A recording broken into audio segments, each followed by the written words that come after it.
하나님 말씀 우리 에베소서 4장 17절부터 24절까지의 말씀 제가 읽겠습니다.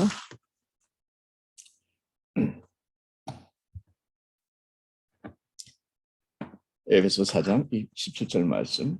그러므로 내가 이것을 말하며 주 안에서 증언하노니 이제부터 너희는 이방인이 그 마음에 허망한 것으로 행함같이 행하지 말라. 그들의 총명이 어두워지고 그들 가운데 있는 무지함과 그들의 마음이 굳어짐으로 말미암아 하나님의 생명에서 떠나 있도다. 그들이 감각 없는 자가 되어 자신을 방탕에 방임하여 모든 더러운 것을 욕심으로 행하되 오직 너희는 그리스도를 그같이 배우지 아니하였느니라. 진리가 예수 안에 있는 것 같이 너희가 참으로 그에게서 듣고 또한 그 안에서 가르침을 받았을진데 너희는 유혹의 욕심을 따라 썩어져가는 구습을 따르는 옛사람을 벗어버리고 오직 너희의 심령이 새롭게 되어 하나님을 따라 의와 진리의 거룩함으로 지으심을 받은 새 사람을 입으라. 아멘.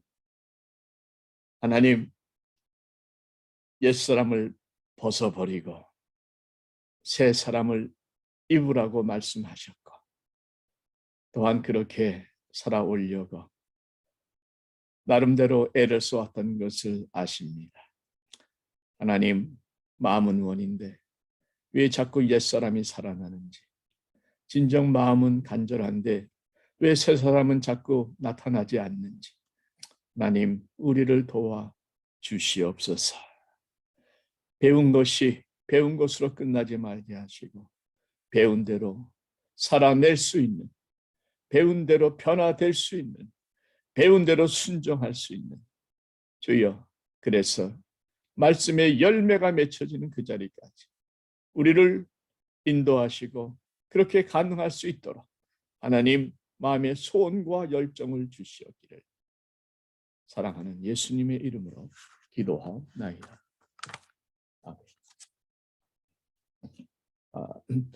저희가 에베소서를 한동안 강의해 와서 오늘은 제가 좀 그동안에 바쁘게 달려왔던 이 에베소서를 잠깐 좀 멈추고 좀 정리를 좀 하는 시간을 갖겠습니다. 왜냐하면 우리가 참 그동안 너무 중요한 말씀, 참 좋은 말씀들을 많이 받았죠. 네. 아멘.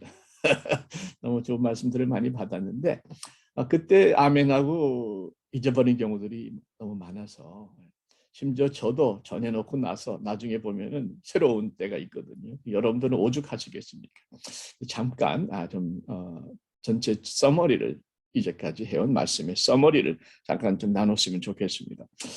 에베소서의 주제는 한마디로 예수 안에서 누리는 영적 풍성함입니다.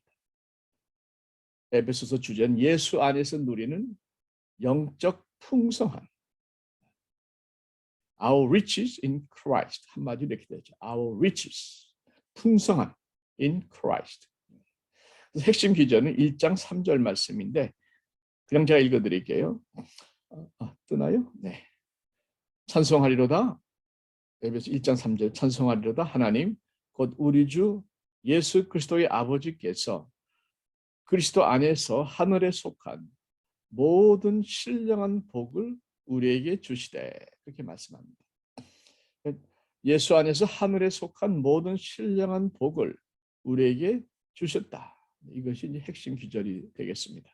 그래서 예수 안에서 우리가 누리는 하늘에 속한 모든 신령한 복이 무엇인가? 그것이 1장에 자세하게 나옵니다. 1장에 제가 요약해 드릴게요. 예수 안에서 누리는 하늘의 신령한 복. 첫째, 성부 하나님 아버지로부터 받는 신령한 복이 있습니다. 하나님 아버지로부터 받는 신령한 복은 한마디로 말씀드리면 택함의 복이죠. 택함을 받은 복입니다. 그래서 우리를 택하셔서 자신의 아들, 딸이 되게 하신 복. 우리를 택하셔서 자기의 아들, 딸들이 되게 하신 복이죠. 택함 받은 우리들에게는 얼마나 감사한지 모르겠습니다. 성자 하나님, 예수님으로부터 받은 복은 무엇인가? 성자 예수님으로부터 받은 신령한 복은 예수님의 피값으로 죄 사함 받은 복이죠. 죄 사함의 복입니다. 죄로부터 사함을 받고 자유로워지면 사탄 마귀의 사슬로부터도 자유로워집니다. 마귀가 죄를 가지고 우리를 옥죄고 있거든요. 그 죄가 풀려버리면, 죄 사슬이 풀리면 마귀도 아무런 힘을 쓰지 못하는 것이기 때문에 죄 사함 받았다는 것은 마귀로부터의 자유함을 포함합니다. 승리죠. 죄 사함 별거 아닌 것 같지만 여러분, 죄 사함처럼 놀랍고 큰 은혜가 없는 줄 믿습니다. 죄 사함 없이 구원이 없는 것이고, 죄 사함 없이 기도의 응답이 없는 것이고, 죄 사함 없이 마귀와의 싸움에서 결코 승리할 수 없는 것이고, 죄 사함 없이 천국을 누릴 수 없는 것이고, 죄 사함 없이 우리의 가정과 우리의 교회가 살아날 수 없는 것이고, 죄 사함 없이 내 영혼이 살아날 수가 없는 것이기 때문에 우리는 죄 사함을 늘 감사하고 찬송하는 그런 우리 모두가 되기를 바랍니다. 성령 하나님으로부터 받는 신령한 복이 있는데 그것은 뭔가 하면 성령의 인치심을 받는 복입니다. 성령의 도장을 찍었다 말씀이죠. 성령님의 도장을 찍었다는 말씀은 몇 가지 중요한 의미가 있습니다. 첫째, 도장을 꽉 찍었다. 이를 꽉 찍었다 하는 것은 한마디로 너는 나의 것이다. You are mine. 나의 것이다 하는 하나님의 확인이죠. 성령님의 확인이죠. 자, 너는 내 것이다 하는 그 말씀의 의미의 또 다른 측면은 너는 내 것이기 때문에 내가 책임지겠다. 내가 책임지겠다. 제 아내는 뭐 제 거라고 하긴 그렇지만 제가 책임집니다. 왜? 저와 하나니까. 여러분, 내 것은 내가 책임지게 돼 있는 겁니다. 하나님의 것은 하나님이 책임지시겠다는 것이죠. 그래서 성령께서 너는 내 것이기에 내가 책임지겠다. 어느 누구도 함부로 너를 건드리지 못하도록 내가 지켜주겠다 하는 말씀이 그 안에 포함이 되어 있는 것이죠. 한 가지 더. 도장을 찍었다는 말씀은 영원하다는 의미가 있습니다. 변치 않는다는 것이죠. 여러분, 한번 도장 찍은 계약은 변하지 않는 것처럼 한번 성령께서 우리의 심령에 인을 치시면, 도장을 찍으면 성령님은 결코 우리를 떠나지 않으십니다. 성령께서 우리 안에서 때때로 근심도 하신다고 말씀하고요. 애통해 하신다는 말씀도 있고요. 탄식하신다는 말씀도 있어요. 그러니까 우리가 말을 안 듣고 성령님을 거역하고, 그죠? 우리 마음대로 자꾸 엇따라 나는 성령님이 답답하시고 탄식하시고 근심하시고 애통에 가게 하시지만은 그러나 떠나지는 않으신다. 네, 도장을 찍었습니다. 그럼 그래서 이것이 우리 중요한 것은 우리는 과연 내가 구원을 받았는가? 이것은 늘 진지하게 자신을 돌아볼 필요가 있습니다. 왜냐하면 구원에 합당한 열매가 맺혀져야 되기 때문에 그런 것이죠. 그러나 내가 구원을 받았는데 이 구원을 혹시 잃어버리지는 않는가? 이거는 전혀 필요 없는 염려와 근심입니다. 왜? 한번 구원받아서 성령님이 내 안에 들어오시면 성령의 인을 치시는데 그 인은 영원한 인이기 때문에 결코 성령님은 떠나지 아니하시고, 성령께서 우리가 죽을 때에 우리의 육신은 땅에 묻히지만 우리의 영혼을 성령께서 데리고 하늘로 올라가시는 겁니다. 우리가 죽을 때까지, 주님 만날 때까지 성령님은 우리와 함께 계십니다. 이것이 성령의 인을 쳤다는 놀라운 복이 될 줄로 믿습니다. 그래서 구원의 확신이 있으신 분은 결코 내가 혹시라도 이렇게 살다가 구원을 잃어버리면 어떡하나 그런 걱정을 안 하셔도 되고, 그러나 내 안에 계신 성령님을 늘 우리가 잘 모시고 순종하는 것은 필요하죠. 성령님을 근심케 하지 마시고 늘 성령님과 기쁘게 사시기를 바랍니다. 자, 그렇게 예수 안에서의 영적인 복은 택함 받은 복, 죄 사함의 복, 인치심을 받은 복들이 있습니다. 자, 2장에 가서는 그리스도 안에서 소유한 1장은 뭐예요? 그리스도 안에서 소유한 영적인 복이라고 그랬죠. 2장은 그리스도 안에서 소유한 영적 위치입니다. 에베소 2장은 그리스도 안에서 소유한 영적 위치예요. 자, 에베소 2장 우리 5절 6절 말씀 함께 보시겠습니다. 같은 에베소니까 조금 앞으로만 가시면 2장 5절 6절 말씀.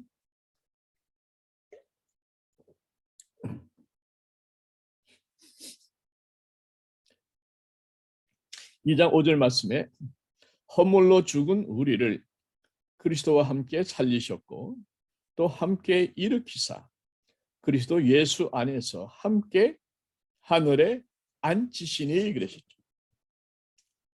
자, 예수와 함께 살리셨고 예수 안에서 함께 하늘에 앉히셨다. 와, 이건 엄청난 말씀 아닙니까? 예수님은 장사하신 지 사흘 만에 부활하셔서 하늘에 오르셨죠. 사도신경 고백처럼 지금 하나님 보좌 우편에 앉아 계십니다. 그런데 그 예수를 믿는 순간에 나는 이 땅에 살지만 하나님 우편에 앉아 계신 예수님과 믿음을 통해서 우리가 서로 연결이 되는 겁니다. 믿음으로 연결이 되는 것입니다. 누구든지 예수님을 믿는 순간에 우리는 예수님 안에 거하게 됩니다. 그런데 예수님은 지금 하나님 보좌 우편에 계시단 말이죠. 그럼 우리는 지금 어디에 있는 겁니까? 우리의 육신은 이 땅에 있는데 우리의 영은 어디에 있는 겁니까? 예수 안에 있죠. 예수를 믿으면 예수 안에 우리의 영이 거하죠.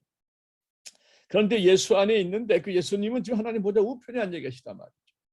그러니까 예수님이 하나님 보좌 우편에 앉아 계신데 그 예수 안에 우리가 거한다면 우린 지금 어디 있는 거예요? 하나님 보좌 우편에 있는 예수 안에 있으니까 우리도 하늘에 있다는 겁니다. 어려운 건 아닌데. 자, 예수님 하나님 보좌 우편에 앉아 계시죠? 믿는 우리는 예수님 안에 거하죠? 그럼 우리는 어디 있는 거예요? 우리의 영은 예수님 안에 있는데 예수님이 하나님 보좌 우편에 앉아 계시니까 우리도 지금 우리 영혼은 하나님 보좌 우편에 앉아 있다는 거죠. 그래서 우리는 육신은 이 땅에서 살지만 늘 이 땅에서도 하늘을 누리며 살 수 있다. 왜? 예수님과 함께 지금 하나님 보좌 우편에 예수님 안에 거하기 때문에 그렇다는 것입니다. 그래서 우리는 늘 자신 있게 고백할 수 있는 것이 우리의 시민권은 하늘에 있는지라. 빌립보 3장 20절 말씀. 우리 한번 따라합시다. 우리의 시민권은 하늘에 있는지라. 우리가 지금 예수님 안에 거하잖아요. 예수님이 하늘에 계시잖아요. 그러니까 우리도 예수님처럼 하늘에 있는 것을 누리는 그런 삶을 산다 하는 것입니다. 복 중에 복인 줄 믿습니다. 우리 영적 위치는 하늘에 있다는 예수 안에서. 예. 자, 제가 그렇게 말씀드리고 이제 4장으로 오늘 넘어가겠습니다. 3장은 바울의 기도인데 시간상 넘어갈게요. 오늘 4장은 자, 이렇게 우리가 영적인 복을 받았고 또 이미 하늘에 속한 이런 약속을 받았으니 그러면 우리가 지금부터는 우리가 해야 될 책임을 좀 하나님께서 우리들에게 전해주고 계시는 것이죠. 여러분 무엇을 배웠다는 것은 그렇게 살라고 배운 줄 믿습니다. 그렇죠? 공부하기 위해서 배운 지식처럼 쓸모없는 것이 어디 있습니까? 우리는 왜 배웁니까? 배운 대로 써먹기 위해서. 배운 대로 살라고. 왜 성경을 공부합니까? 그 말씀대로 순종하며 살라고. 그래서 말씀은 지식이 아니라 양식 아닙니까? 그래서 오늘 말씀에는 어떻게 살아야 되는가 하는 것을 말씀하는데 지지난주 2주에 걸쳐서 제가 드린 말씀이 하나는 부르심에 합당한 삶을 살아야 된다. 구체적으로 4장 2절에 보시면 찾아보시죠. 4장 2절에 제가 다 드린 말씀이지만 한 번 더 확인하겠습니다. 에베소 4장 2절에 보시면 하나님 우리를 택해 주시고 죄사함을 주셨고 도장까지 찍어 주셨는데 그런 부르심에 합당한 삶을 살기 위해서 4장 2절에 모든 겸손과 온유로 하고 오래 참음으로 사랑 가운데서 서로 용납하고 이게 택함 받은 삶에 합당한 삶이라는 것이죠. 3절에 보면은 평안에 매는 줄로 성령이 하늘에게 하신 것을 힘써 지키라. 그래서 그렇게 겸손, 온유, 인내. 하나 되게 하심을 위해서 하나님께서 우리들에게 목사님과 교사들을 허락하셔서 우리로 하여금 그렇게 살 수 있도록 훈련을 시키신다 하는 말씀을 제가 드렸습니다. 또 하나는 어린아이가 되지 말자. 지난주 말씀이죠.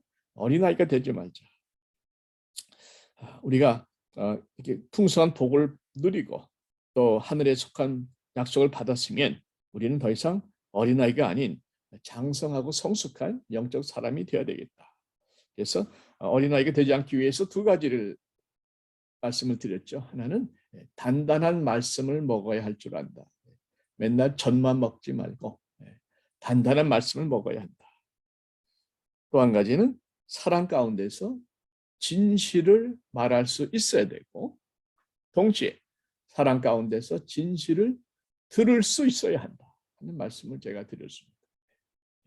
사랑 가운데서 우리가 진실을 말하고 또 진실을 듣는 그 자리까지 갈 때에 우리는 서로를 성숙하게 하는 한 가족이 될 수 있다 하는 말씀이었죠. 자, 오늘 말씀은 이어서 갑니다. 오늘 말씀 계속해서 우리의 책임입니다. 이렇게 약속을 받은 우리에게 주신 책임의 권면인데 한마디로 옛사람을 벗어버리고 새 사람을 입으라 하는 말씀이 되겠습니다. 옛사람은 어떤 사람인가? 굳이 설명 안 드려도 잘 아는 말씀이긴 합니다만은 의외로 성경 말씀에 자세히 나와 있어요. 17절 말씀 보시면 그러므로 내가 이것을 말하며 주 안에서 증언하노니 이제부터 너희는 이방인이 그 마음에 허망한 것으로 행함같이 행하지 말라. 이방인처럼 살지 말라는 거죠. 옛사람은 이방인처럼 살았다는 의미가 되겠습니다. 자, 이방인은 어떻게 살았는가? 그 마음에 허망한 것을 행했다는 겁니다. 자, 그 마음에 허망한 것을 행했다 하는 것에 그 뒷면에 숨겨져 있는 말씀이 있는 게 뭔가 하면 믿는 우리들은 우리의 마음의 중심에 누가 있습니까? 진정 구원받은 사람이라면 내 마음의 중심에는 누가 계십니까? 성령님이 계시죠. 예수님이 계시죠. 그런데 이방인, 예수 바깥에 있는 사람들은 그 마음의 중심에 누가 있는가? 이방인, 옛사람의 예수를 알기 전인 사람의 마음의 중심에는 누가 있는가? 자기 자아가 있습니다. 셀프죠. 자아. 근데 자아라는 것이요. 어떤 특성이 있는가? 모든 걸 끌어당기는 그런 특성이 있습니다. 그러니까 모든 것이 자기 중심이 되기를 원하는 거예요. 자기가 늘 한 복판이 되어서 모든 사람의 어텐션, 모든 사람의 사랑, 관심, 또 모든 사람들의 배려, 이런 것들을 인정, 칭찬, 이런 것들을 늘 자기 중심으로 끌어당기는 그런 특성이 있습니다. 그래서 늘 자기가 가운데에서 모든 것을 받아야 돼요. 누려야 돼요. 그런데 자기 중심적으로 모든 것을 자기가 끌어당기면서 그렇게 사는 사람은 그 결말이 어떻게 되는가?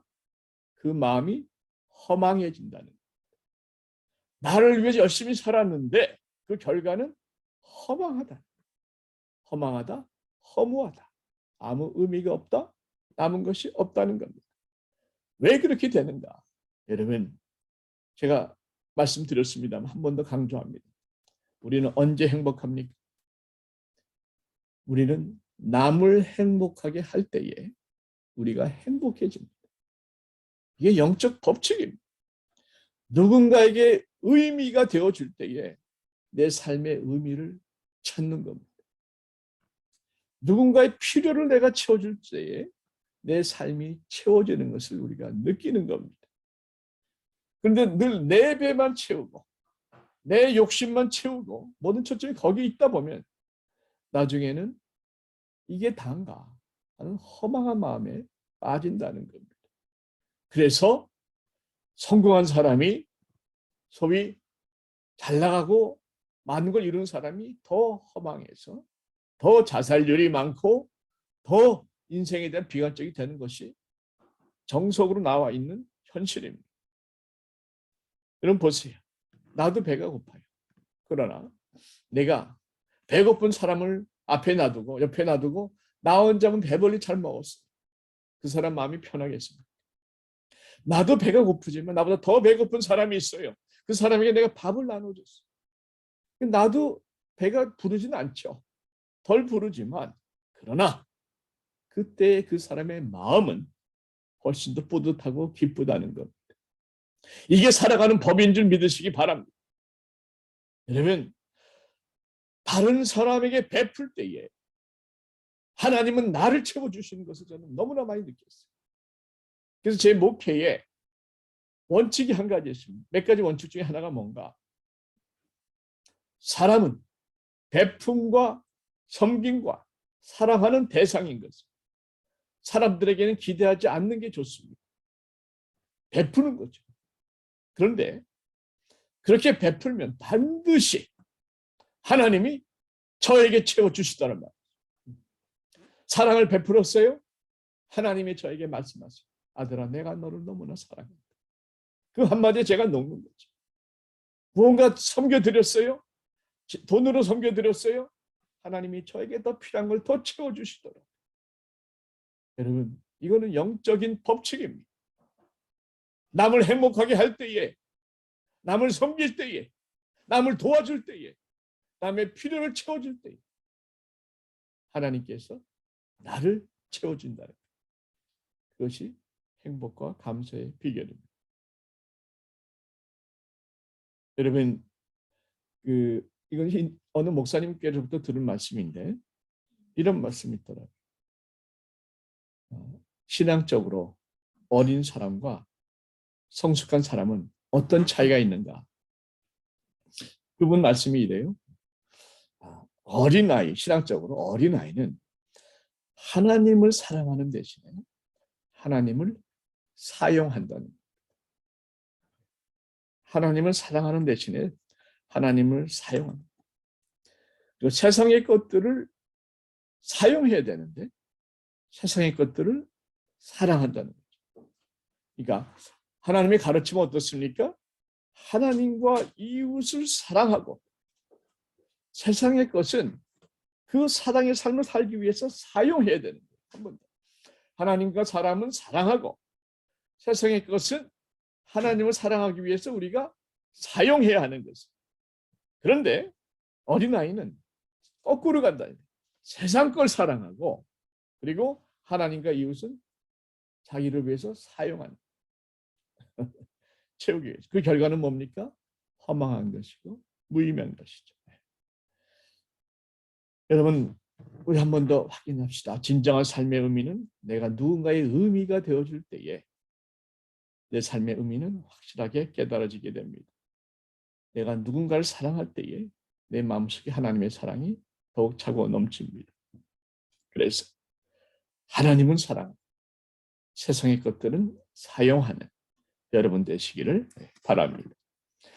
18절 말씀 보시면 그들의 총명이 어두워지고 그들 가운데 있는 무지함과 그들의 마음이 굳어짐으로 말미암아 하나님의 생명에서 떠나 있도다 말씀하죠.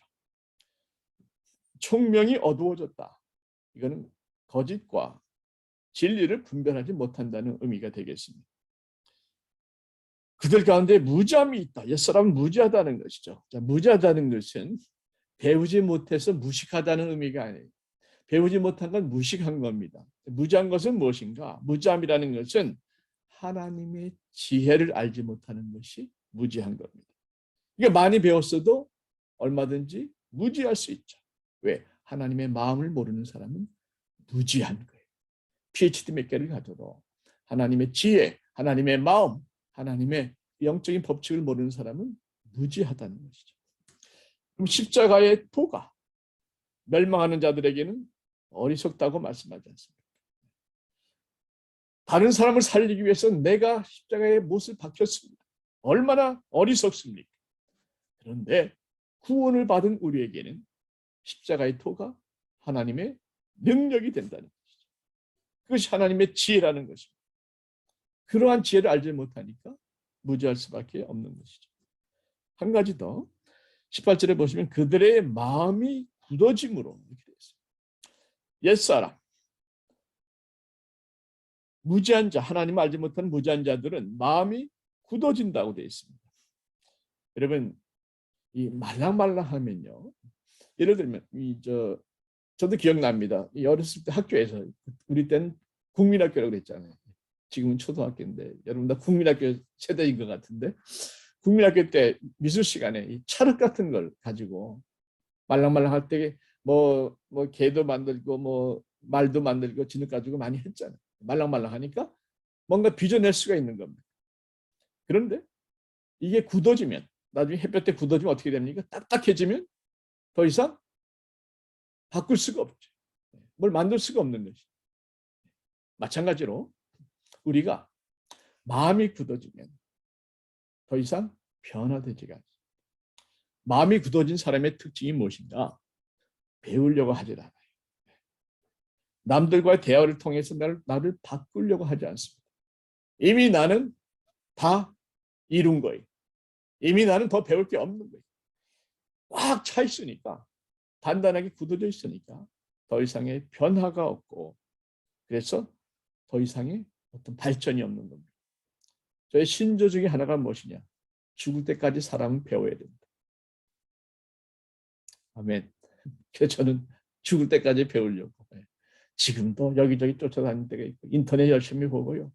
지금도 제가 영성훈련 열심히 또 목사님들하고 배우고 있습니다.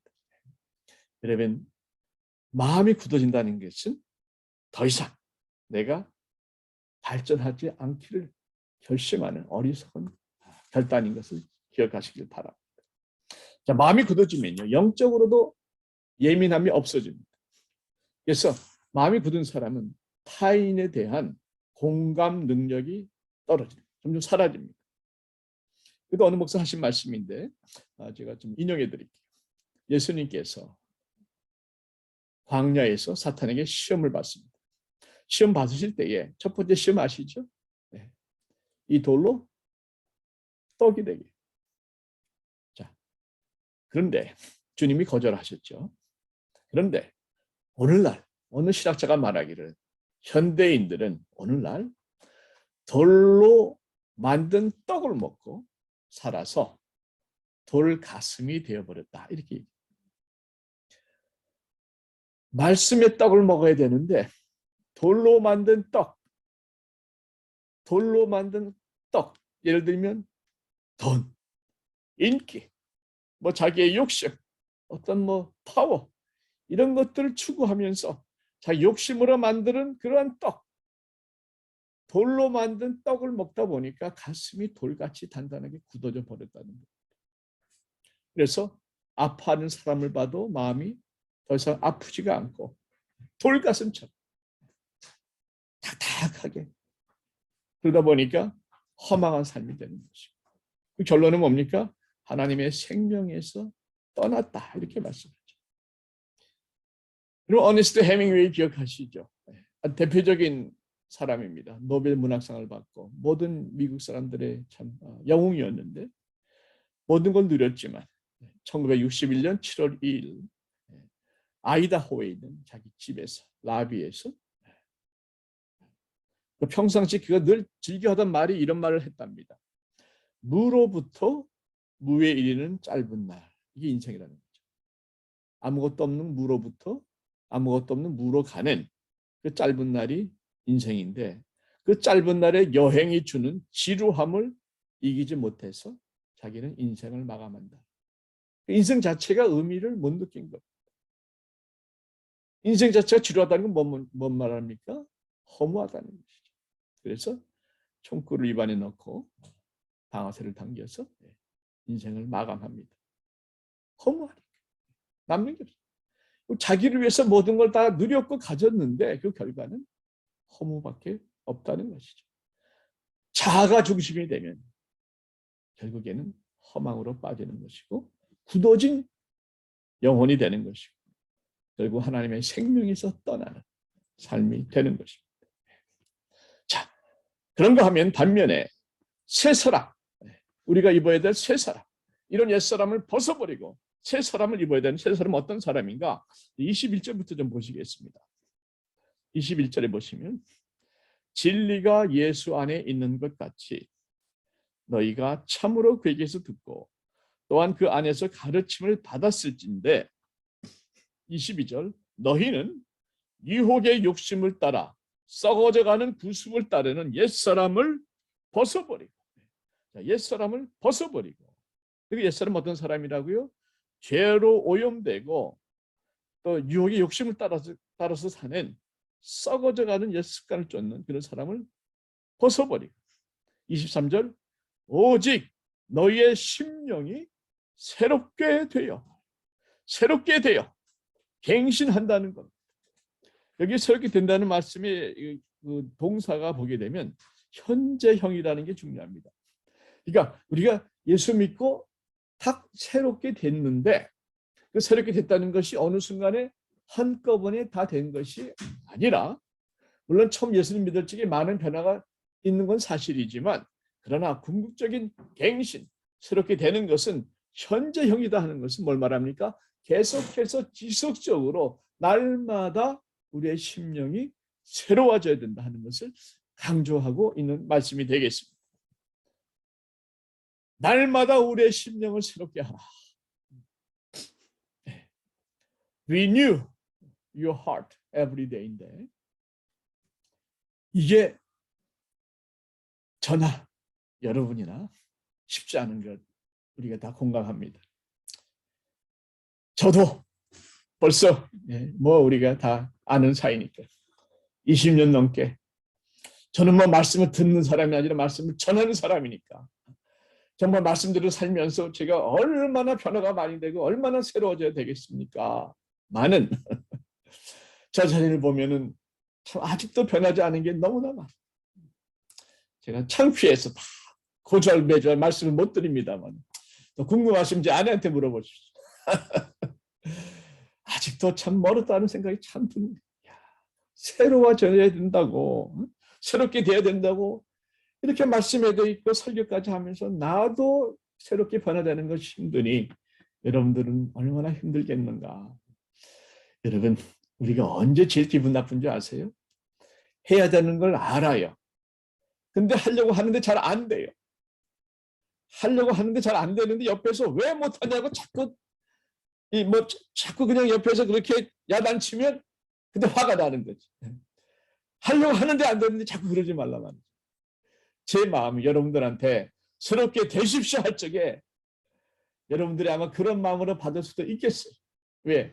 나도 제대로 못하면 여러분들 보고 새롭게 되라 하니까 저도 미안하고 여러분도 화가 나고 이럴 수가 있는데 그럼에도 불구하고 저는 늘 정답을 말씀드려야 되니까 함께 새롭게 되는 것을 우리가 한번 다져보기를 원합니다. 여러분 제가 생각해 봤습니다. 어떻게 하면 새롭게 될 것인가. 이게 나 자신의 의지와 결단으로는 잘 안 되더라고요. 저도 얼마나 노력을 많이 했겠습니까? 여러분 설교자의 가장 큰 스트레스가 뭔지 아세요? 설교한 대로 살지 못하는 게 제일 스트레스 많이 받는 겁니다. 하나님 앞에 얼마나 죄스러운 일입니까? 위선자 아닙니까? 그러니까 저는 제가 설교한 만큼은 살려고 애는 쓰는데 잘 안 되니까. 그러니까 결심을 하는데 잘 안 된단 말이죠. 제가 내린 결론은 이겁니다. 내가 새로워진다는 것이 내가 스스로 나를 새롭게 해서 되는 것이 아니고 결국은 은혜인데 하나님이 새롭게 해주셔야 되는데 그것이 성경에 나오더라고요. 한번 찾아보십시다. 시편 51편 10절 말씀. 시편 51편 10절에 보시면 이 다윗 왕이 하나님 앞에 이렇게 기도합니다. 새롭게 해달라고 기도를 하는데 이렇게 기도합니다. 시편 51편 10절 말씀 보십시오. 네, 땡큐. 같이 한번 화면에 떴으니까 읽읍시다. 시작. 하나님이여 내 속에 정한 마음을 창조하시고 내 안에 정직한 영을 새롭게 하소서. 정한 마음, pure heart. 이건 새로운 마음입니다. 또 renew, 새롭게. steadfast spirit, 정직한 영. 이것도 새로운 영이죠. 리뉴하라고 하신 것은 새로운 영이죠. 그래서 이 기도, 여러분 이 기도를 여러분 저나 여러분들이나 우리 매일매일 우리가 그 은혜가 필요하니까 함께 기도했으면 좋겠습니다. 하나님, 저에게 정한 마음, pure heart, 깨끗한 마음을 창조하여 주시고 내 안에 정직한 영, steadfast love, steadfast spirit, 이 정직한 영을 새롭게 해 주시옵소서. 이 기도 여러분 날마다 올려드리면서 성령께서 정직한 영, 새로운 영, 거룩한 영, 의로운 영을 내 마음속에 부어달라. 그래서 내가 나를 새롭게 하는 것이 아니라 성령께서 새로운 영을 나에게 부어주시는 이 변화의 역사가 있으면 우리는 변화될 줄로 믿습니다. 제가 이 약속의 말씀을 사실은 기도를 많이 안 했어요. 늘 이렇게 살아야 되는데, 이렇게 변화돼야 되는데, 이렇게 성도들에게 좀 내 모습을 제대로 보여줘야 되는데, 이런 마음으로 애를 쓰고 노력을 하려고는 했지만 하나님 앞에 정한 마음을 주시옵소서, 나를 새롭게 하시옵소서, 이 기도는 제가 별로 안 했던 것 같아요.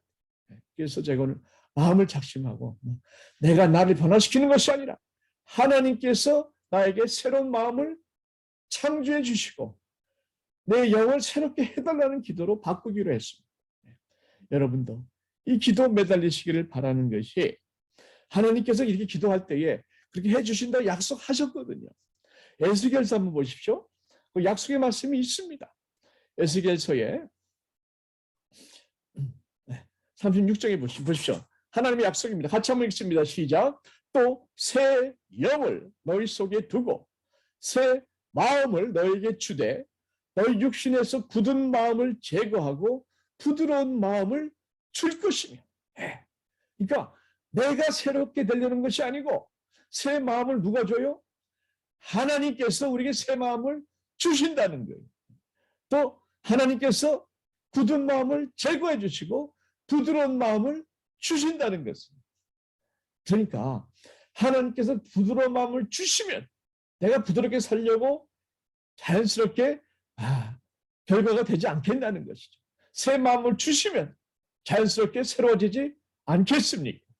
그런 차원에서 물론 우리가 노력하지 말자는 의미가 아니라 노력은 해야 되지만 먼저 하나님께서 새 영을 주시고 새 마음을 주시고 또 부드러운 마음을 주시겠다고 약속하셨으니까 이걸 먼저 달라고 기도하고 새 영, 새 마음, 부드러운 마음으로 우리가 우리 자신을 새롭게 살아가는, 새 사람을 잊고 살아가는 그러한 역사를 이뤄나가자 하는 말씀이죠. 혹시 에스겔 18장 말씀 거기 있나요? 이것이 중요한 것은 오케이. 자, 이거 중요한 것은 마지막 말씀인데 보십시오. 마음과 영을 새롭게 할지어다. 이스라엘 족속아, 너희가 어찌하여 뭡니까? 죽고자 하느냐. 물론 이 말씀 배경 말씀드리면 또 한참 가야 되니까 생략하겠습니다만 중요한 것은 우리가 마음과 영을 새롭게 하라. 어찌하여 죽고자 하느냐. 이것은 우리가 새롭게 하지 아니하면 죄 가운데서 우리는 죽는다 하는 것 아니겠습니까? 우리가 새롭게 하지 아니하고 계속 옛사람 안에서 옛 마음을 따라서 허망한 것을 쫓아 살다 보면, 무지하게 살다 보면, 단단한 굳어있는 강박한 마음대로 살다 보면 어떻게 됩니까? 우리가 죽는다. 내 영혼이 죽고 내 마음의 기쁨과 감사와 평강과 사랑이 죽고, 그래서 내 가정이, 우리 교회가 점점 생명을 잃어가는, 이것을 우리가 싸우기 위해서라도 우리는 반드시 새롭게 되어야 된다. 마음과 영을 새롭게 하는 새로운 옷을 입는 이러한 간절한 기도가 우리에게 필요하다 하는 것입니다. 목사님 로마서 8장 말씀 있나요? 여기도 마찬가지.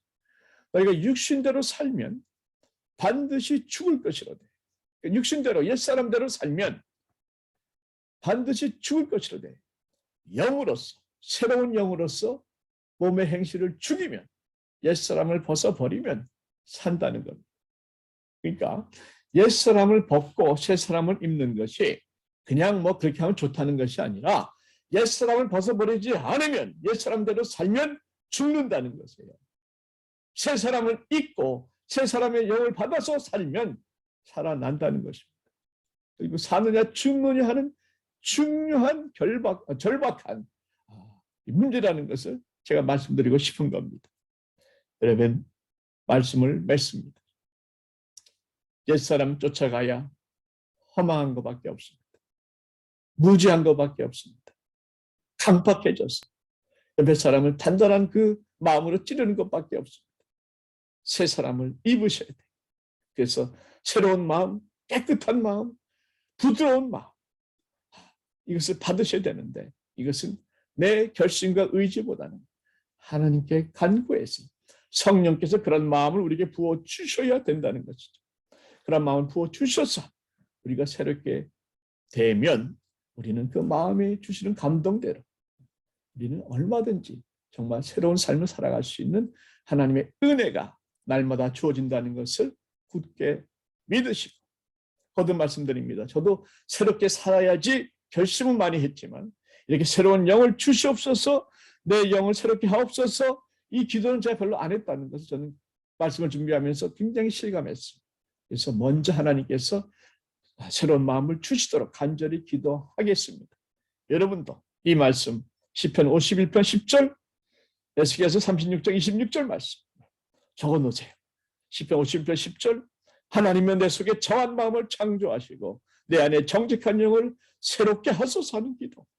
또 에스겔서 새 영을 마음속에 너희 속에 두고 새 마음을 너에게 주되 너 육신에서 굳은 마음을 제거하고 부드러운 마음을 줄 것이며 이 약속의 말씀 붙들고 그렇게 기도할 때에 우리의 마음이 변화되고 부드러워지고 새롭게 됨으로 말미암아 새 옷을 입고 살아가는 거룩하고 의로운 나머지 여성이 될 줄로 믿고 우리 함께 다 같이 그렇게 기도하고 그렇게 살아가기로 결심하기를 축원드립니다. 아멘. 기도하겠습니다. 하나님, 옛사람을 벗어버리고 새사람을 입으라고 말씀하셨습니다.